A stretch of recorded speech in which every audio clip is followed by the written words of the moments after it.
Pallier la recrudescence des conflits dans les villages. La représentante spéciale du secrétaire général des Nations Unies.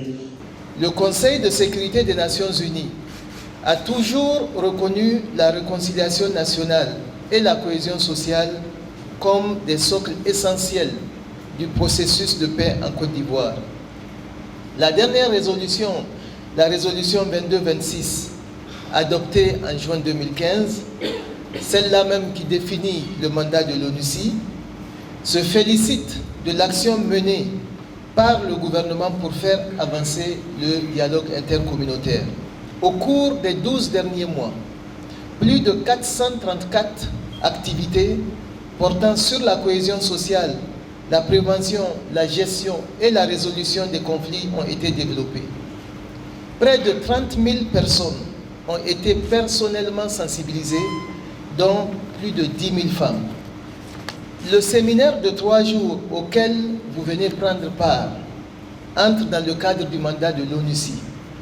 Il s'inscrit aussi en droite ligne des recommandations issues de l'atelier de renforcement des capacités des autorités préfectorales et des leaders communautaires sur les mécanismes et instruments d'analyse, de prévention des conflits et de gestion communautaire.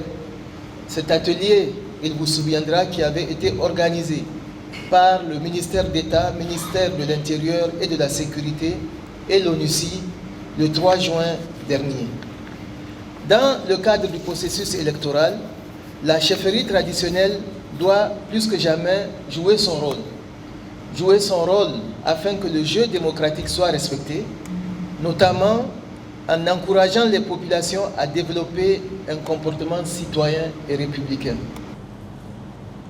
La chefferie traditionnelle, dont l'objectif de ce séminaire est de renforcer les capacités, constitue un maillon essentiel dans l'ordonnancement social institutionnel de la Côte d'Ivoire.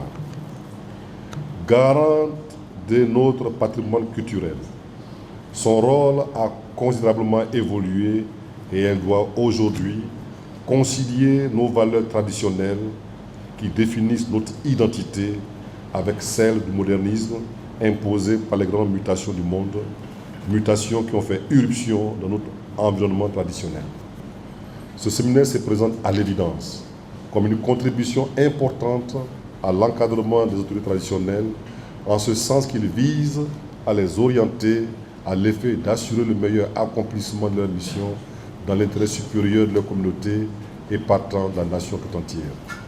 À ces personnalités, membres du corps préfectoral et aux membres du comité d'organisation, j'associe tous les partenaires publics et privés au système des Nations Unies et particulièrement à Madame Aïchatou Minaïdou pour avoir bien voulu accompagner l'administration dans la conduite de ce projet. Et j'insiste particulièrement pour le rôle qu'elle a bien voulu jouer dans cet accompagnement et de signifier au programme des Nations Unies pour le développement combien j'ai été sensible à toute l'attention que vous n'avez de cesse de nous porter dans notre lutte pour l'épanouissement de nos populations. Je place un espoir important dans les conclusions de ces 3 jours de session. Un espoir dans les différentes recommandations qui pourront jeter les bases de réformes progressives en vue d'une gestion harmonisée et plus efficiente des villages. Je vous exhorte, chers scénaristes, donc, au plus grand sérieux au cours de vos travaux et à l'exploration de toutes les pistes dans les réflexions que vous aurez à mener.